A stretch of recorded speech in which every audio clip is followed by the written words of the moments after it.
السلام علیکم ورحمۃ اللہ تعالی وبرکاتہ۔ کیسے ہیں آپ تمامی حضرات؟ امید کرتا ہوں اچھے ہوں گے، خیر و عافیت سے ہوں گے، اور دعا کرتے ہیں پروردگار اچھا رکھے، خیر و عافیت کے ساتھ رکھیں۔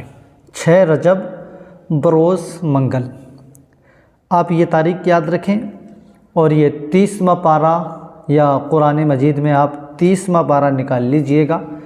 آج میں آپ کو قرآن مجید کے 30ویں پارے میں سے جو آپ کو میں عمل بتانے والا ہوں عامہ کے پارے سے، یعنی بہت سارے لوگ اس کو عام کا پارہ، عامہ کا پارہ ہماری بہنیں اپنی زبان میں بولتی ہیں، جبکہ یہ 30واں پارہ ہے اور اس کا نام ہے عامہ، ہے نا؟ ٹھیک ہے، میں آپ کو اسی کے تعلق سے آج عمل بتاؤں گا۔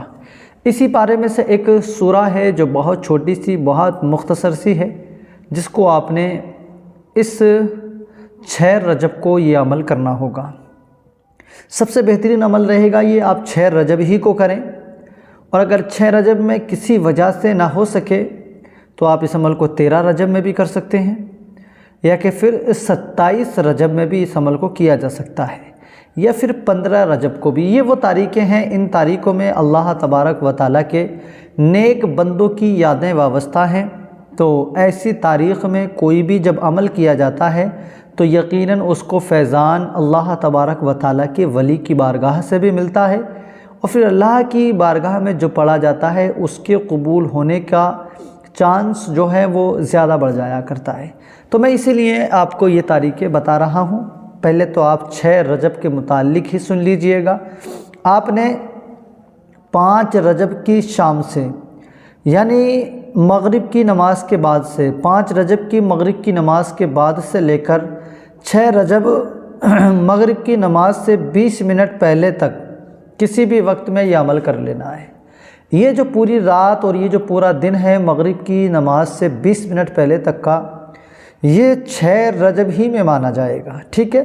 ویسے ہی 13 رجب ہو یا پھر 15 رجب ہو یا پھر 27 رجب ہو، تو ان میں بھی یہی تاریخیں مانی جائیں گی جو ہم نے آپ کو اس میں بتایا ہے نا؟ اب آئیے میں آپ کو وہ عمل بھی بتا دوں، یہ طریقہ بھی بتا دوں کہ آپ نے کس طریقے سے یہ عمل کرنا ہوگا۔ اگر آپ کی شادی کو پچھلے 10 سال، 12 سال، 20 سال، کتنے بھی سال گزر گئے ہیں اور ابھی تک اولاد نہیں ہے، تو اب آپ نے مایوس ہونے کی ضرورت نہیں ہے۔ انشاءاللہ تعالی میں جو آپ کو آج عمل بتانے کے لیے جا رہا ہوں، یہ اتنا مجرب اور اتنا پاورفل عمل ہے کہ اگر آپ اسے اپنی زندگی میں شامل کر لیں گے تو یقیناً اللہ تبارک و تعالیٰ نے آپ کے نصیب میں اولاد، آپ کے مقدر میں اولاد کو وہ لکھ دے گا، اور آپ کے نصیب میں اولاد بھی ہے۔ کبھی دیکھیں، میں آپ کو یہ بھی بتا دوں، بہت ساری ہماری بہنیں ہم سے شکایت کرتی ہیں کہ ہم نے بہت سارے وظیفے کر لیے، بڑی دعائیں کر لی، ابھی تک اولاد ہی نہیں ہوئی ہے۔ تو دیکھیے، کبھی کبھی ایسا بھی ہوتا ہے کہ ہمارے کوئی بھی چیز جو ہم مانگ رہے ہیں وہ ہمارے نصیب میں تو ہے، لیکن کچھ دیری سے ہے، تو دیری سے ملے گی، لیکن آپ نے اللہ کی رحمت سے نا امید، مایوس نہیں ہونا ہے۔ بس امید لگائے رکھیں کہ انشاءاللہ تعالیٰ آج نہیں تو کل، کل نہیں تو پرسوں، پرسوں نہیں تو اگلے دن انشاءاللہ اللہ کریم میری بھی دعاؤں کو قبول کرے گا اور مجھے بھی صالح اولاد عطا فرمائے گا۔ کیا آپ نے سرکار غریب نواز رحمۃ اللہ تعالیٰ علیہ کی بارگاہ کا کہ وہ واقعہ نہیں سنا کہ آپ کی بارگاہ میں ایک جو ہے ہجڑا گیا تھا، جس کو آپ جانتے ہیں نہ مرد ہوتا ہے نہ عورت ہوتا ہے، وہ بیچ کا، نہ وہ بچے پیدا کر سکتا ہے، نہ ہی اس سے بچے ہو سکتے ہیں، نہ ہی وہ بچے کر سکتا ہے، یعنی بیچ کا جو ہوتا ہے، لیکن اس کو بھی یہ آرزو تھی کہ مجھے اولاد ہو جائے۔ تو بہت سارے واقعات ہمیں ایسے ملتے ہیں۔ تارا گڑھ جو ایک پہاڑی ہے اجمیر شریف کے اندر، وہاں پر آج بھی ایک پیڑ ہے، اس پیڑ کے پھل کو اس نے کھایا تو اللہ کریم نے اسے بیٹا عطا فرما دیا۔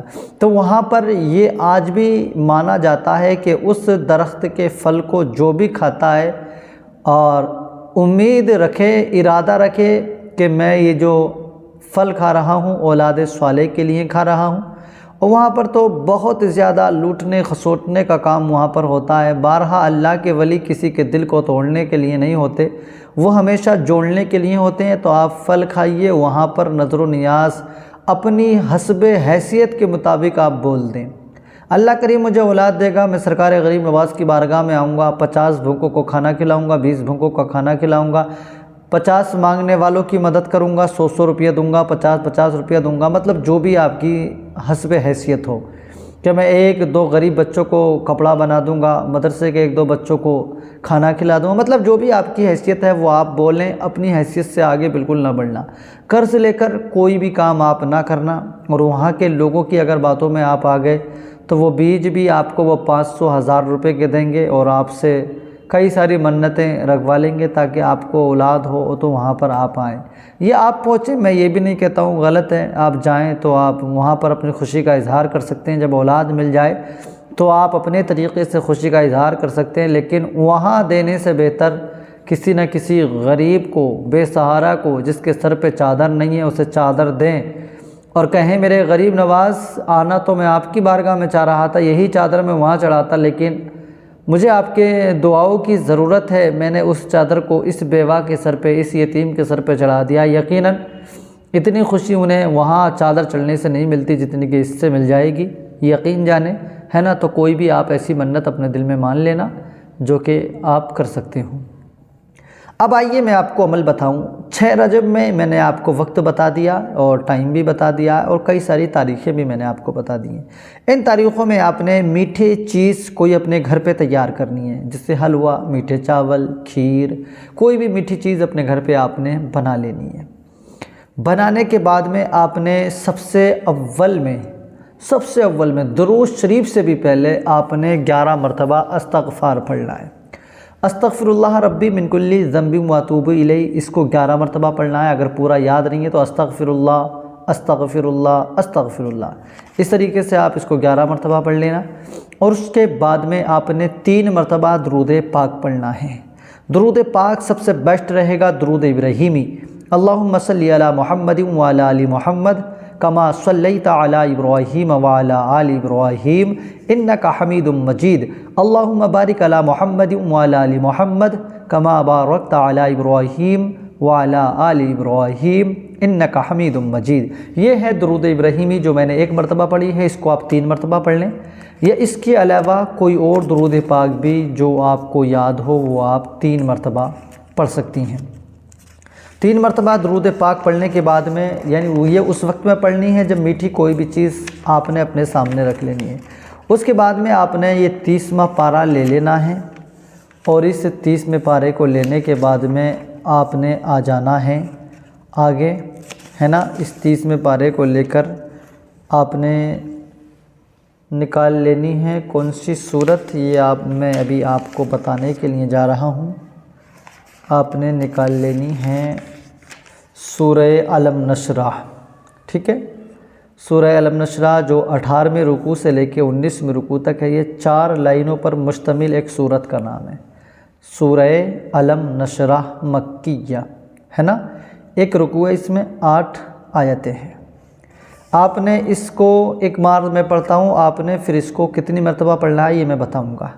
بسم اللہ الرحمن الرحیم، علم نشرح لک صدرک ووضعنا عنک وزرک الذی انقض ظہرک ورفعنا لک ذکرک فإن مع العسر یسرا ان مع العسر یسرا فإذا فرغت فانصب وإلی ربک فارغب۔ یہ میں نے 1 مرتبہ پڑھ کر آپ کو بتا دی ہے، 30ویں پارے میں ہے نا، 1 مرتبہ پڑھ کر میں نے آپ کو بتا دیا۔ اس کو آپ نے پڑھنا ہے 70 مرتبہ، ہر بار میں بسم اللہ شریف پڑھنا ہے اور اس کو 70 مرتبہ پڑھنا ہے۔ اس کے آخر میں پھر آپ نے 3 مرتبہ درود پاک پڑھنا ہے اور اس سے میٹھی چیز پر آپ نے دم کر دینا ہے۔ دم کرنے کے بعد میں آپ نے دعا کرنا ہے، سورہ فاتحہ الحمد شریف جو ہے، اور 1 مرتبہ اس کو پڑھ کے اور 3 مرتبہ قل پڑھ کے آپ نے دعا کرنا ہے اللہ سے آپ دعا کریں۔ اور دعا کرنے کے بعد میں اس میٹھے تبرکات کو آپ نے اپنے آپ بھی تناول کرنا ہے، اپنے شوہر کو بھی دینا ہے، شوہر نے کیا ہے تو وہ خود بھی تناول کرے، اپنی بیوی کو بھی دے، اور اس کے بعد میں بچوں میں اس تبرک کو تقسیم کر دیا جائے، بچوں میں بانٹ دیا جائے، ہے نا؟ اب بچوں میں بانٹنے کے بعد میں اب آپ نے اللہ سے خوب دعا بھی کرنا ہے، عمل شروع کرنے سے پہلے ہی دل میں یہ ارادہ بھی کر لینا ہے کہ یہ آج کا عمل جو ہم کر رہے ہیں اولاد صالح کے لیے کر رہے ہیں، بس 1 دن کا عمل ہے، یا تو اس کو آپ 6 رجب میں کر لیں، 13 رجب میں کر لیں، 15 رجب میں کر لیں، یا پھر آخر میں 27 رجب میں کر لیں۔ انشاءاللہ تعالیٰ 1 مرتبہ اس عمل کو اپنی زندگی میں ضرور شامل کریں اللہ رب العزت نے چاہا تو یہ عمل آپ کو صالح اولاد کی نعمت سے سرفراز ضرور فرما دے گا۔ رب کعبہ کی بارگاہ میں دعا گو ہوں، مولا پروردگار ہمارے کہنے سننے کو اپنی بارگاہ میں قبول فرما۔ ہماری کئی ساری بہنوں نے ہم سے دعا کے لیے مطالبہ کیا، میرے مولا تو ان سب کی دعاؤں کو اپنی بارگاہ میں قبول فرما، ان کو نیک صالح اولاد کی نعمت سے مالا مال فرما۔ ہماری اس ویڈیو میں جو بھی ہمارے بھائی بہن اب تک بنے ہوئے ہیں پروردگار گھر بے اولاد ہیں، اولاد کی جستجو میں ہیں، تو اس عمل کی برکت سے تو انہیں بھی اولاد کی نعمت سے مالا مال فرما۔ ہم سب کی پریشانیوں کو مولا تو دور فرما۔ ہمارا بتایا ہوا عمل جو بھی کریں میرے مولا تو ان سب کو بھی اولاد کی نعمت سے سرفراز فرما۔ جو دعا کی ہے حضور صلی اللہ تعالیٰ علیہ وسلم کے صدقے تیری بارگاہ میں پیش قبول فرما، بحق لا الہ الا اللہ محمد رسول اللہ صلی اللہ تعالیٰ علیہ وسلم۔ خدا حافظ۔